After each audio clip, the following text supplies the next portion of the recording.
সুলাইমান আলাইহিস সালাম ক্ষমতা পাওয়ার পর তেনার একটি তক্তা ছিল। ওই তক্তার ভিতরে 5000 সাপ ছিল, 5000 পাখি ছিল। বিভিন্ন প্রাণীগুলোকে সুলাইমান আলাইহিস সালাম পাখি থেকে মন্ত্রী বানিয়েছেন, সাপ থেকে মন্ত্রী বানিয়েছেন। যতগুলো প্রাণী রয়েছে সব প্রাণীগুলো থেকে এক একটা করে মন্ত্রী বানিয়েছেন। আজকে দেখা যায় যদি তুমি আমার সাথে থাকো তাহলে মন্ত্রী হতে পারবা, এমপি হতে পারবা। যদি আমার সাথে না থাকো তাহলে কেউ হতে পারবা না। কিন্তু পয়গম্বর সুলাইমান আলাইহিস সালাম তিনি ইচ্ছা ব্যক্তি করেছিলেন, সাপ থাকবে সাপের ভিতরে মন্ত্রী থাকবে, সিংহ থাকবে সিংহের ভিতরে মন্ত্রী থাকবে। যতগুলো প্রাণী আছে তাদের ভিতর থেকে মন্ত্রী বানানো হবে। বিশাল বড় একটি তক্তা, এই তক্তাকে যদি হুকুম করা হতো বাংলাদেশ থেকে তুমি সৌদি আরব নিয়ে যাও, এই তক্তাটা সেখান থেকে উড়ে উড়ে যেত। পয়গম্বর সুলাইমান আলাইহিস সালাম তক্তা দিয়ে যখন যাচ্ছিলেন, হঠাৎ করে একদিন সুলাইমান আলাইহিস সালামের পানির পিপাসা লাগলো। পানির পিপাসা লাগলো, পাখিকে একটা জিজ্ঞাসা করলো, ছোট্ট একটি পাখি, বলো তো দেখি কোথাও কোথাও পানি পাওয়া যায় নাকি? ছোট্ট একটি পাখি, নাম তার হুদহুদ পাখি, শত শত মাইল দূর থেকে তিনি লক্ষ্য করে দেখলেন কোথাও কোথাও পানি পাওয়া যায় নাকি। আমাদের চোখগুলো এখান থেকে দেখলে বেশি দূর দেখতে পারে, এখান থেকে যদি দেখি আমি হাফ মাইলের বেশি কি দেখতে পারবো? এর বেশি কিন্তু আমি দেখতে পারবো না। কিন্তু পয়গম্বর সুলাইমান আলাইহিস সালামের যে একটি পাখি, হুদহুদ পাখি, ছোট্ট একটা পাখি, আল্লাহ তাআলা এই পাখির চোখের এত পাওয়ার দিয়েছে, সে হাজার হাজার মাইল দূর থেকে লক্ষ্য করে দেখলেন মাটির কত ফিট নিচে পানি পাওয়া যাবে, তিনি সেখান থেকে দেখেছেন। এবং পয়গম্বর সুলাইমান আলাইহিস সালাম তক্তায় অর্ডার করতেন এবং সেখান থেকে পানি সংগ্রহ করতেন। সুবহানাল্লাহ। এবং যতগুলো প্রাণী আছে তারা পানি খেতেন এবং সুলাইমান আলাইহিস সালাম সেখান থেকে পানি খেতেন। পয়গম্বর সুলাইমান আলাইহিস সালাম হঠাৎ করে একদিন দেখলেন সেই ছোট্ট পাখিটাকে আর খুঁজে পাওয়া যাচ্ছে না। কি ব্যাপার, পাখি কোথায় গেল? কঠিন রাগান্বিত হয়ে গেলেন, আমার কাছে অনুমতি ছাড়া এই পাখি কোথায় চলে গেল?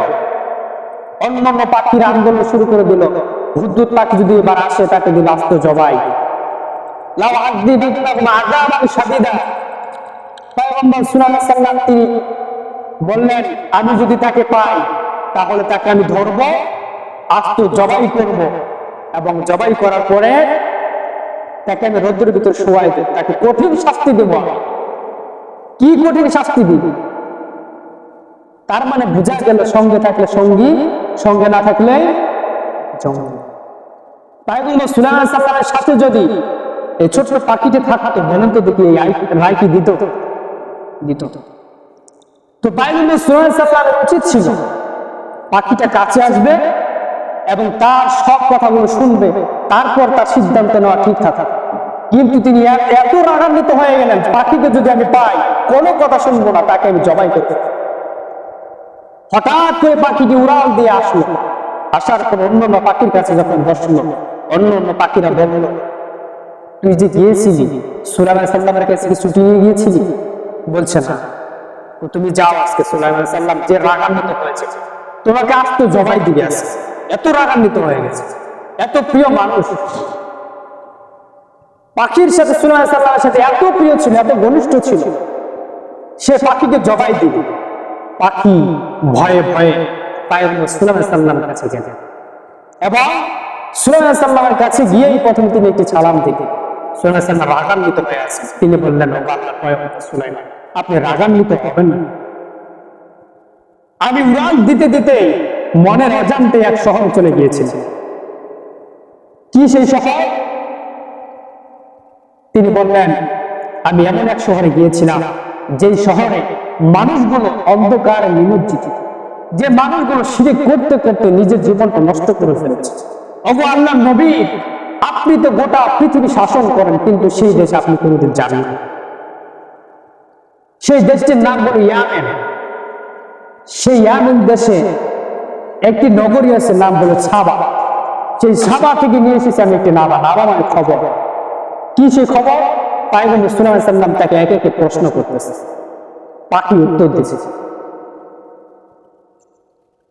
ওগো নবী, সেই দেশে একজন প্রেসিডেন্ট আছে, সেই দেশে একজন নারী আছে, রাষ্ট্র ক্ষমতা এতগুলো পুরুষ থাকতেও তারা নারীর নেতৃত্ব তারা মানে। আমি কিন্তু সুলাইমান আলাইহিস সালামের কথা বলতেছি। পয়গম্বর সুলাইমান আলাইহিস সালাম তাকে জিজ্ঞাসা করছে, বলো গোটা পৃথিবী আমি চালাই, অথচ এক দেশে এক নগরীতে নারীর রাষ্ট্র চালায়, কোন দেশ সেই? তিনি আরো আশ্চর্য হয়ে গেলেন। তিনি বললেন, পাখিটি বললেন, ও আল্লাহর নবী, শুধু এখানে শেষ না। ওই মানুষগুলো যখন সূর্য উদিত হয়, মানুষগুলো তখন সূর্যকে সিজদা করে। সূর্য যখন মাথার উপরে আসে তখন মানুষগুলো সিজদা করে। সূর্য যখন পশ্চিম দিকে অস্তমিত যায় তখন মানুষগুলো সূর্যকে সিজদা করে। তারা শিরক করতে করতে তারা পাপের সাগরে তারা হাবুডুবু খাচ্ছে। পয়গম্বর সাল্লাল্লাহু আলাইহি ওয়াসাল্লাম তিনি একটি চিঠি লিখলেন। চিঠি লেখার পর ওই পাখিটিকে বললেন, এই চিঠিটি তুমি নিয়ে ওই মহিলা রাষ্ট্রের প্রেসিডেন্টের কাছে তুমি দিবে। পয়গম্বর সাল্লাল্লাহু আলাইহি ওয়াসাল্লাম চিঠি লেখার পর পাখিটির কাছে দিলেন। পয়গম্বর সাল্লাল্লাহু আলাইহি ওয়াসাল্লাম বললেন, তুমি ভালো করে দেখবা সেই মহিলাটি কোন অবস্থায় আছে। সে যদি একাই থাকে তাহলে তুমি চিঠিটা দেবে। পয়গম্বর সাল্লাল্লাহু আলাইহি ওয়াসাল্লাম চিঠি দিলেন এবং সেই পাখিটি চিঠিটি নিয়ে ওই দেশে চলে গেলেন।